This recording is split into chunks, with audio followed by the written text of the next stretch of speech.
almost 62.6, that is almost, if you can say, almost half of the country's GDP. Okay, okay. So that is what is the thing. It's a, and now why is it so? Because there is availability. Okay, so availability is there of high skilled workers. So we are, yes, we are very skillful. Okay, and it has encouraged many international companies to come here, and and yes, we are doing a lot in R&D also, that is research and development. Okay, so that is why they are taking all the skilled workers from India for research and development. And that is why it is expanding also. The service sector is the big backbone for the GDP of India. So we can say the highest contribution. So yes, we have done a great job, and in fact we must increase this more. So highest contribution. So we have an educated lot, we have lot of skills, okay, and that is why we have to increase this also. But at the same time, agriculture, if you say, it's compared to that, agriculture and manufacturing industries also have to increase its space, okay. So now let us talk about infrastructure. So these are the drivers, as I said. So we have to, when we are talking about a developing economy, we also have to concentrate on the infrastructure. Okay, so let us just rub this. Yes, and let me write it down here.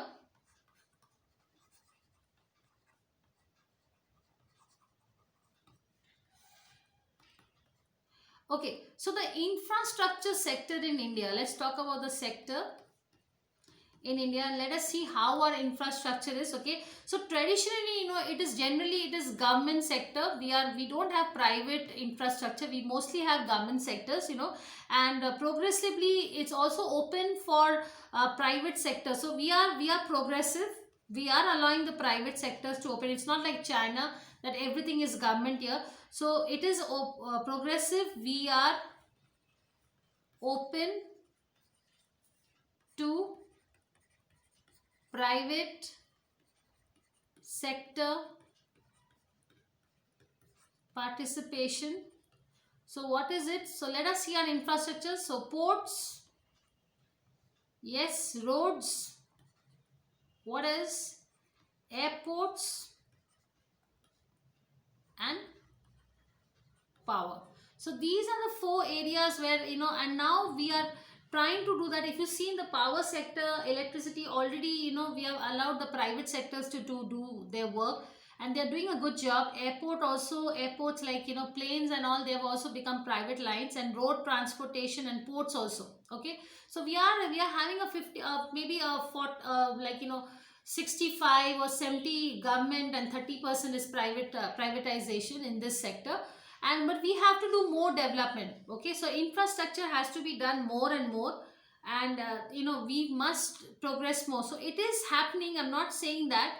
So maybe 60%, but we need to shoot it up to 90%. Okay, so 90% should be our development. Okay, now let's talk about the next one, that is the telecommunications. Okay,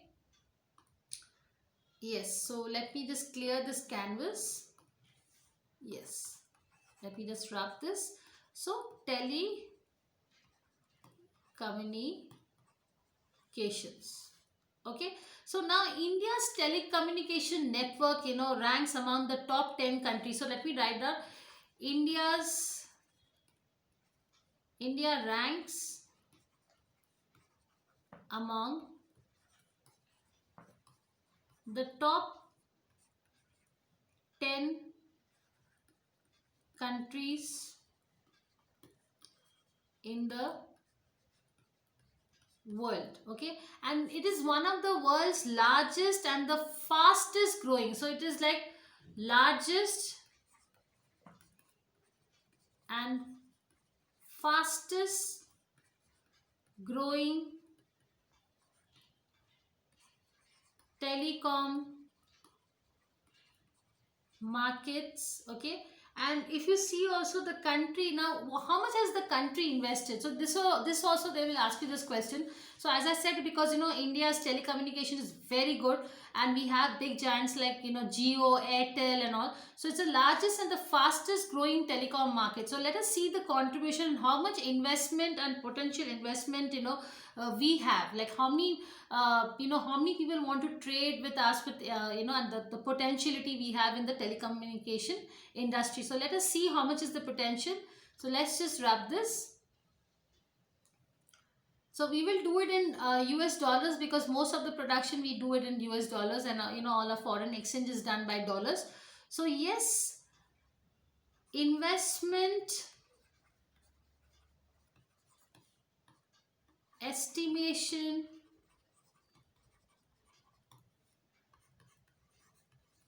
in telecommunications, okay, is US 69 billion.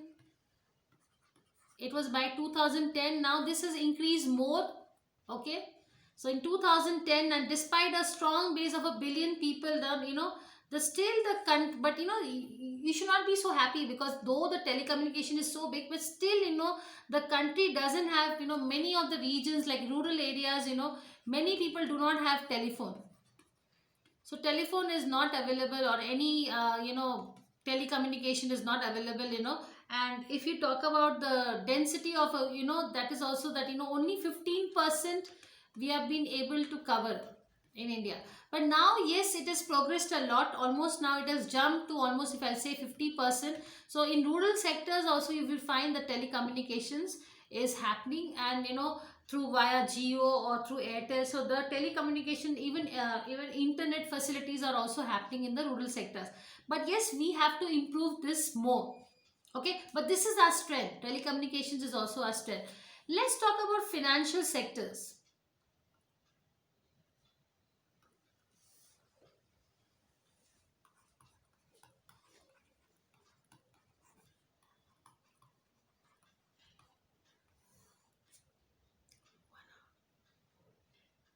Okay, so let's talk about the financial sectors here. Now, as I said, you need to do a lot of reforms here. Okay, so the Indian financial sector, it aims to have among, as I told you also, it is trying to improve the productivity and the efficiency of the economy, and for that you have to make a lot of changes. Okay, so here the opening, so this is very important, the opening of the Indian financial markets to foreign and private Indian players. So this, because of this, because government has allowed the opening of the Indian financial markets to foreign and private Indian players, and because of this, yes, it has increased competition. Okay, so increased competition, and this is a good thing. So then what is happening is there is better product offerings. More and more you're having financial products where you can choose between the options. So there is no monopoly, nobody is dominating in the scene, and you can bargain with your products also. So there is better product offering. So this is a good thing. And banks, yes, let us talk about the banks here. So let me wrap this.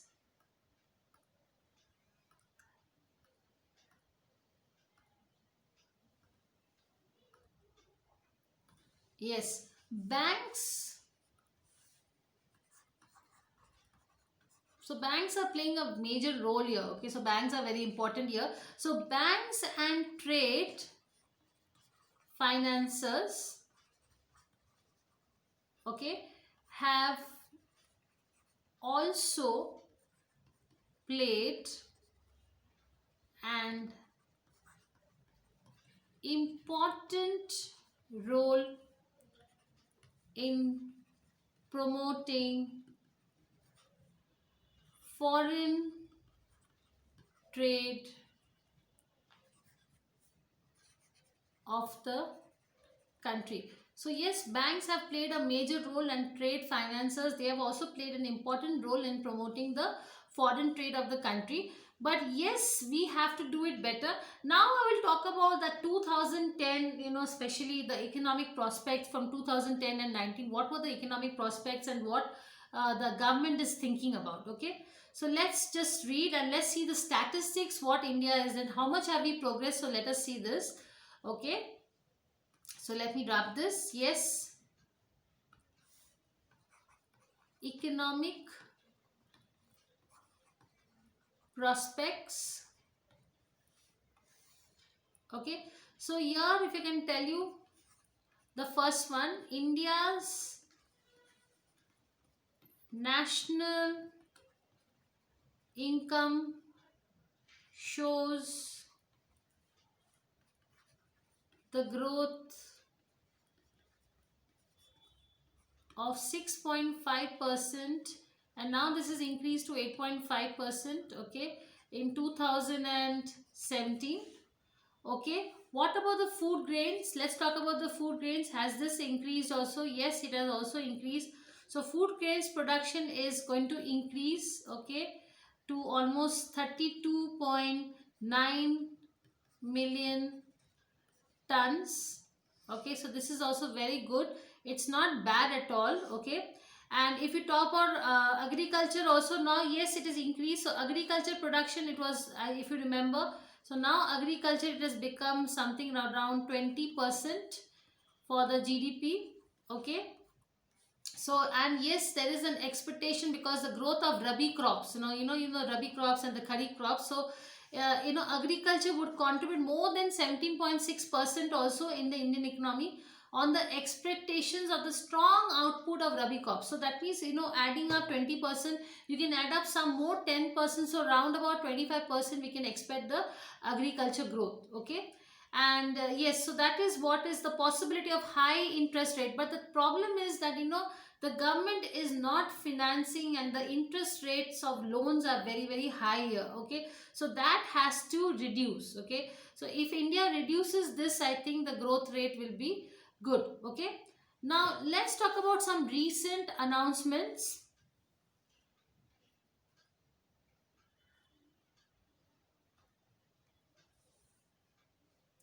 Okay, so first one is, there is a 16% growth, okay, in industries.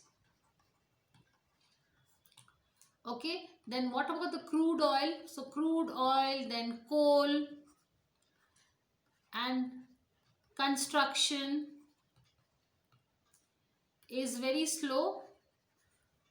Okay, still the production is not very high, it's going up and down. Okay, so that is why now basically, now India should reach the growth rate. So let's see, India must reach 8% growth rate, okay, or more than that, by at least, maybe 2021 or 22.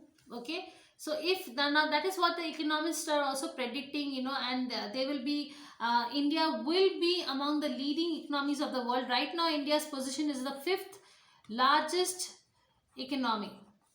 Okay, so if you talk about the largest economy, and that is why also, they are saying that India will progress in the coming future also. Okay, so